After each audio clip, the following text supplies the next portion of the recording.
ஹோட்டலுக்கு போனால் நீங்களாம் என்னென்ன ஆர்டர் பண்ணி சாப்பிடுவீங்க? உங்களுக்கு பிடிச்ச சாப்பாடு என்ன ஹோட்டலில் அப்படிங்கிறத எனக்கு கமெண்ட்டில் சொல்லுங்கள். ஆனால் நான் ஹோட்டலுக்கு போனேன்னா மசால் தோசை, மதியான டைம் அப்படின்னா பிரியாணி இல்லைனா ஃப்ரைட் ரைஸ் அந்த மாதிரி தான் நான் ஆர்டர் பண்ணி சாப்பிடுவேன். இந்த மசால் தோசை வந்து பார்த்திங்கன்னா ரீசெண்டாக எனக்கு ரொம்ப அடிக்ட் அப்படின்னே சொல்லலாம்.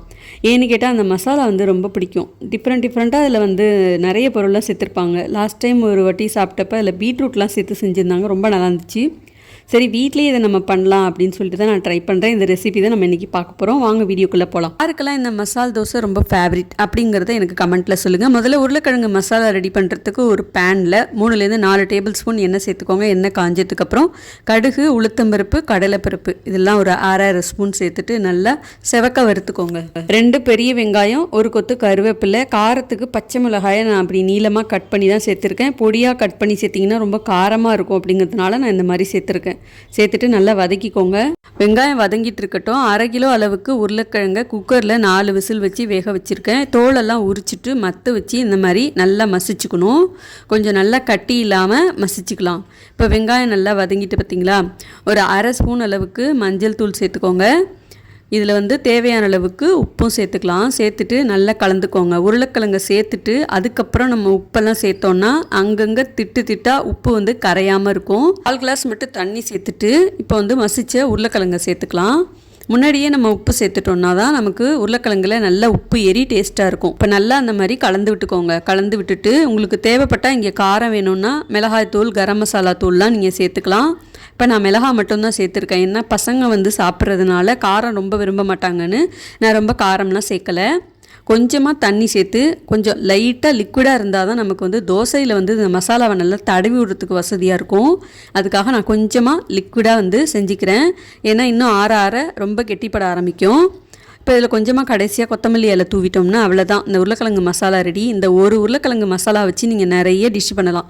ப்ரெட்டில் ஸ்டஃப் பண்ணி ப்ரெட் பக்கோடா மாதிரி செய்யலாம், கட்லெட் மாதிரி செய்யலாம், சப்பாத்தி மாவில் ஸ்டஃப் பண்ணி ஆலு பரோட்டா செய்யலாம். கடலை மாவை தண்ணி ஊற்றி கரைச்சிட்டு இந்த மசாலாவை ரவுண்டாக உருட்டிட்டு கடலை மாவில் டிப் பண்ணி எடுத்து பொரிச்சு எடுக்கலாம். போண்டா மாதிரி இருக்கும். நிறைய செய்யலாம். சப்பாத்திக்கு இந்த மசாலாவை சைட் டிஷ்ஷாக வச்சு சாப்பிட்டு பாருங்கள், ரொம்ப நல்லாயிருக்கும். இந்த மசால் தோசைக்குமே இந்த மசாலாவோட சேர்த்து வச்சு சாப்பிடும்போது ரொம்ப நல்லாயிருக்கும். இப்போ இந்த மசாலா நல்லா ஆறுறதுக்குள்ளே நம்ம ஒரு சட்னி ரெடி பண்ணிடலாம்.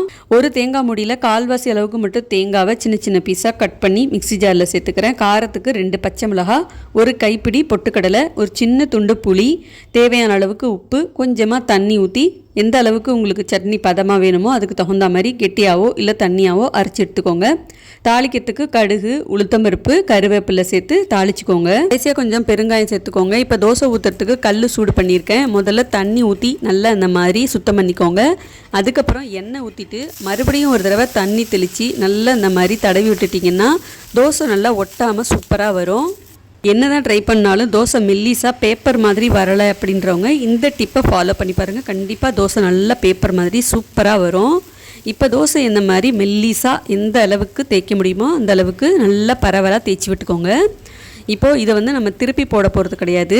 நடுவில் நம்ம ரெடி பண்ண அந்த பொட்டேட்டோ மசாலாவை நல்லா எல்லா பக்கமும் பரவலாக தடவி விட்டுக்கணும். கடையிலலாம் இந்த மசால் தோசையில் நடுவில் கொஞ்சமாக ஒரு 1/2 கரண்டியை விட கம்மியாக தான் மசாலா வச்சுருப்பாங்க. அதே நம்ம வீட்டில் செஞ்சோன்னா இந்த மசாலா நமக்கு எந்த அளவுக்கு பிடிக்குமோ அந்த அளவுக்கு நிறைய உள்ளர ஸ்டஃப் பண்ணி செய்யலாம். உங்களுக்கு எந்த அளவுக்கு இந்த மசாலா வேணுமோ அதுக்கு தகுந்த மாதிரி தோசை ஃபுல்லாக இந்த மாதிரி தடவி விட்டுட்டு ஓரத்தில் எண்ணெய் இல்லைன்னா நெய் ஊற்றிக்கோங்க. தோசையை நம்ம திருப்பி போட போகிறது கிடையாது. அதனால் தோசை கரண்டி வச்சு இந்த மாதிரி லேசாக எல்லா பக்கமும் தடவி விட்டுட்டிங்கன்னா மாவு வேகாமல் இருந்தாலும் நல்லா வெந்துடும். இப்போ பார்த்தீங்கன்னா லேசாக அப்படி மேலே எழும்பி வருது பார்த்தீங்களா, அப்படியே இந்த மாதிரி அப்படியே பாதியாக திருப்பி போட்டுருங்க. உருளைக்கிழங்கு மசாலாவும் ஏற்கனவே நம்ம வேக வச்சு தான் செஞ்சுருக்கோம். அதனால் தோசையை திருப்பி போடணும் அப்படிங்கிற அவசியமே கிடையாது. அவ்வளோதான் பாருங்கள், சூப்பராக நல்லா முருவலாக கோல்டன் கலரில் மசாலா தோசை ரெடி ஆயிடுச்சு. இப்போ இன்னொரு தோசையும் உங்களுக்கு நான் ஊற்றி காட்டுறேன் பாருங்கள். ஒரு தடவையும் அடுத்தடுத்து தோசை ஊற்றும் போது முதல்ல எண்ணெய் ஊற்றி நல்லா தடவி விட்டுக்கோங்க. அடுத்தது கொஞ்சம் தண்ணி தெளித்து நல்லா அந்த மாதிரி ப்ரெஷ்ஷோ இல்லை காட்டன் துணியோ வச்சு நல்லா தடவி விட்டுக்கோங்க. அதுக்கப்புறம் நீங்கள் தோசை ஊற்றும் போது எல்லா தோசையுமே கொஞ்சம் கூட பிஞ்சி போகாமல் நல்லா அந்த மாதிரி சூப்பராகவே வரும். தோசை வெந்துருச்சுன்னா ஆட்டோமேட்டிக்காகவே கொஞ்சம் ஓரத்தில் எழும்பி வர ஆரம்பிக்கும். அதுக்கப்புறம் நம்ம எடுத்து திருப்பி போடுறதுக்கு ஈஸியாக இருக்கும். இதே மாதிரியே நீங்கள் சாதாரணமாக தோசை ஊற்றுறீங்க, பேப்பர் தோசைலாம் ஊற்றுறீங்க, இல்லை மொத்தமாக தோசை ஊற்றுறீங்க, எது செஞ்சாலுமே நீங்கள் இந்த டிப்பை ஃபாலோ பண்ணி பாருங்கள், தோசை சூப்பராக வரும். மசால் தோசை சூப்பராக ரெடி ஆகிடுச்சு. இதை சுட சுட சாப்பிட்டு பாருங்கள், அப்படி ஒரு டேஸ்ட்டாக இருக்கும். இதுக்கு சைட் டிஷ்க்கு தேங்காய் சட்னி, கார சட்னி, சாம்பார் எல்லாமே கொஞ்சம் கொஞ்சம் கொஞ்சம் வச்சு எல்லாத்துலேயும் ஒரு முக்கு முக்கி சாப்பிட்டு பாருங்கள். ரொம்ப ரொம்ப அல்டிமேட்டான ஒரு டேஸ்ட்டில் இருக்கும். ஏற்கனவே நம்ம சேனலில் டிஃபன் சாம்பார் ஒன்று அப்லோட் பண்ணியிருப்பேன். அதுதான் நான் செஞ்சுருந்தேன். அந்த ரெசிபி இதிலே கொடுத்துருந்தோன்னா ரொம்ப லென்த்தியாக போயிடும் அப்படிங்கிறதுனால தான் நான் அதோட ரெசிபி கொடுக்கல. டிஸ்கிரிப்ஷனில் வேணால் அந்த ரெசிபி கொடுக்குறேன், செக் பண்ணி பாருங்கள். 50 ரூபாயிலேருந்து 100 ரூபாய் வரைக்கும் ஒரு செட்டு மசால் தோசை கடைகள்லாம் விற்கிறாங்க. அதே நம்ம வீட்டில் செய்யும்போது தாராளமாக நம்ம டேஸ்ட்டுக்கு தகுந்த மாதிரி திருப்தியாகவும் சாப்பிட முடியும். ஸோ இந்த மாதிரி ஒரு தடவை செஞ்சு பாருங்கள். எப்போவுமே தோசை, சட்னி, சாம்பார், இட்லி, சட்னி, சாம்பார்னு செய்கிறோம். எக்ஸ்ட்ரா இந்த உருளைக்கிழங்கு மசாலாவும் செஞ்சு வச்சிட்டோம்னா நம்ம 2 தோசை சாப்பிட்டா கூட போதும். நல்லா வயிறு நிறைஞ்சி சாப்பிட்ட திருப்தியாக இருக்கும். ஸோ இந்த மாதிரி செஞ்சு பாருங்கள். உங்களோட ஃபீட்பேக் கமெண்ட்ஸையும் எனக்கு மறக்காமல் ஷேர் பண்ணுங்கள். இந்த மசால் தோசை ரெசிபி யாருக்கெல்லாம் பிடிச்சிருக்கோ மறக்காமல் வீடியோக்கு ஒரு லைக் பண்ணிவிட்டு அடுத்தடுத்து வரப்போகிற வீடியோஸ்லாம் மிஸ் பண்ணாமல் பார்க்கணுன்னா சேனலை சப்ஸ்கிரைப் பண்ணி சப்போர்ட் பண்ணுங்கள். பாய்.